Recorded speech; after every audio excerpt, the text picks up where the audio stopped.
Senhor, povo de Deus, vamos ler a Bíblia. Hoje nós vamos ler Jeremias, capítulo 39 e 40. Ontem nós estávamos no curso Mulher Única e a irmã Dani, nós estávamos falando, de fazer devocional, ler a palavra, e ela disse que está lendo a Bíblia com a gente. Isso me deu um grande estímulo, Ela falou que ela não tinha esse contato com a palavra de Deus, mas assim que ela entrou na igreja, nós já tínhamos começado. E ela começou a ler a Bíblia com a gente. Eu fico muito feliz. Porque um dia Jesus mandou, eu fazer as lives de ler a Bíblia. E às vezes, nós estamos quase no fim. Faltam... faltam 100 e poucos capítulos só, de 1189. Então, mas isso dá um ânimo, Vamos ler, hoje nós vamos ler a queda de Jerusalém, capítulo 39, e vamos ler o 40 também, porque não são capítulos tão grandes, E como tem dias que eu falhei, para a gente tentar complementar. Jeremias, capítulo 39, diz a queda de Jerusalém. Em janeiro, no 9º ano do reinado de Zedequias, rei de Judá, Nabucodonosor, rei da Babilônia, chegou com todo o seu exército para cercar Jerusalém. 2 anos e meio depois, em 18 de julho, no 11º ano do reinado de Zedequias, foi aberta uma brecha no muro da cidade. Todos os oficiais do exército babilônio entraram e se sentaram junto ao portão do meio. Nergal-Sarezer de Sangar, Nebo-Sarsequim, um dos chefes dos oficiais, Nergal-Sarezer, conselheiro real, e todos os outros oficiais do rei da Babilônia. Zedequias, o rei de Judá, e todos os soldados fugiram quando viram que os babilônios tinham invadido a cidade. Esperaram até o anoitecer, passaram pelo portão entre os 2 muros atrás do jardim do rei e fugiram em direção do vale do Jordão. Contudo, os soldados babilônios os perseguiram e alcançaram o rei Zedequias nas planícies de Jericó. Eles o capturaram e o levaram a Nabucodonosor em Ribla, na terra de Amate. Ali o rei da Babilônia sentenciou Zedequias, obrigou Zedequias a testemunhar a matança de seus filhos e de todos os nobres de Judá. Depois arrancou seus olhos, o prendeu com correntes de bronze e o levou para a Babilônia. Os babilônios queimaram Jerusalém, incluindo o palácio real e as casas do povo, e derrubaram os muros das cidades. Nebuzaradã, capitão da guarda, deportou para a Babilônia o restante do povo que havia ficado na cidade, os desertores que tinham passado para seu lado e todos os outros sobreviventes. Permitiu, no entanto, que alguns dos mais pobres ficassem na terra de Judá para cuidar dos vinhedos e dos campos. Jeremias permanece em Judá. O rei Nabucodonosor tinha ordenado a Nebuzaradã, capitão da guarda, que encontrasse Jeremias. Cuide que ele não seja ferido, disse. Tome conta dele e providencie tudo o que ele pedir. Então Nebuzaradã, capitão da guarda,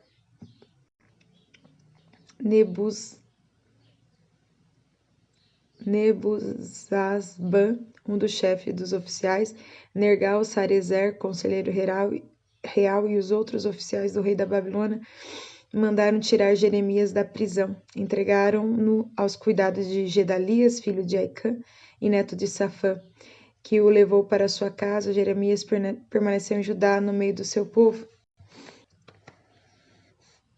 Enquanto Jeremias ainda estava na prisão, o Senhor lhe tinha dado a seguinte mensagem: diga ao etíope Ebed-Meleque, assim diz o Senhor dos Exércitos, Deus de Israel: farei a esta cidade tudo o que prometi, enviarei calamidade e não o bem. Você haverá ser destruída, mas eu livrarei daqueles que você tanto teme, porque confiou em mim, darei a você sua vida como recompensa. Eu o resgatarei e o protegerei, eu, o Senhor, falei. Então aqui nós estamos lendo, desde Isaías, agora Jeremias. Muitas foram as promessas do que aconteceria se o povo não obedecesse, não se arrependesse. E é tão triste ler, Deus falou para o rei Zedequias se entregar, ele não se entregou, por isso ele foi obrigado a ver seus filhos morrer na sua frente, seus olhos foram arrancados, e ele foi preso para a Babilônia, a cidade destruída, queimada. É triste, Mas quando nós não ouvimos a voz do Senhor, às vezes o Senhor está nos dando algumas ordens, não faz deixa eu achar a palavra, não faz sentido obedecer a Deus, né? Que nem eles, não, vamos lutar, vamos resistir, porque Israel tinha vencido centenas de batalhas antes. Mas se Deus, às vezes Deus fala, não faça isso, faça de outra forma. Nós precisamos aprender a obedecer ao Senhor, né? E Jeremias, por obedecer, ele é poupado, né? E ele vai permanecer em Judá, mesmo que ele também vai sofrer a consequência, né? Porque só as pessoas mais pobres vão ficar ali cuidando de algumas plantações, mas tudo está destruído. Imagina você morar numa cidade que acabou de passar por uma guerra. É muita destruição, é muita dor. Vamos ler agora Jeremias 40. O Senhor deu uma mensagem a Jeremias depois que Nebuzaradã, capitão da guarda, o pôs em liberdade em Ramá. Ele havia encontrado Jeremias acorrentado entre todos os prisioneiros de Jerusalém e Judá que estavam sendo levados para o exílio na Babilônia. O capitão da guarda mandou chamar Jeremias e disse: O Senhor, seu Deus, trouxe essa calamidade sobre essa terra. O Senhor cumpriu o que tinha dito, pois esse povo pecou contra o Senhor e lhe desobedeceu. Por isso aconteceram todas essas coisas, mas eu vou tirar suas correntes e libertá-lo. Se quiser ir comigo para a Babilônia, está bem. Providenciarei que cuide de você, se não quiser ir, fique aqui. Toda a terra está diante de você, vá para onde quiser. Se resolver ficar, volte para Gedalias, filho de Aicã e neto de Safã. O rei da Babilônia o nomeou governador de Judá. Fique com o povo que ele governa, e se quiser ir para algum outro lugar, faça o que lhe parecer melhor.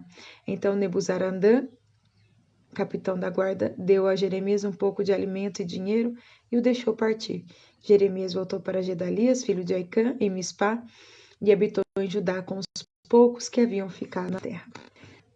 Ai, Giana, saudade de te encontrar online. Vamos continuar?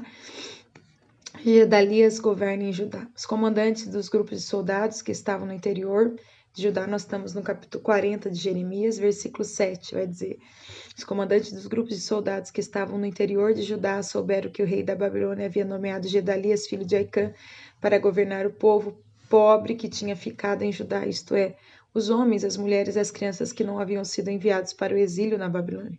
Então foram ver Gedalias em Mispá, entre eles estavam Ismael, filho de Netanias, Joanã e Jonatas, filho de Careá, Seraías, filho de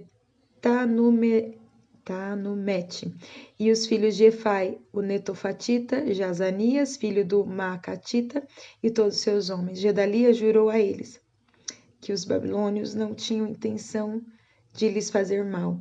Não tenham medo de servi-los. Vivam na terra e sirvam ao rei da Babilônia, e tudo lhes irá bem, ele prometeu. Quanto a mim, ficarei em Mispá e os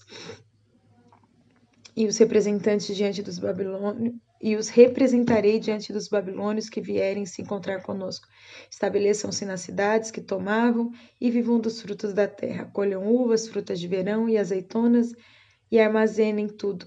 Quando os judeus em Moabe, Amon, Edom e outras terras vizinhas souberam que o rei da Babilônia tinha deixado um remanescente do povo em Judá e que Gedalias era governador, começaram a voltar para Judá, dos lugares para os quais haviam fugido.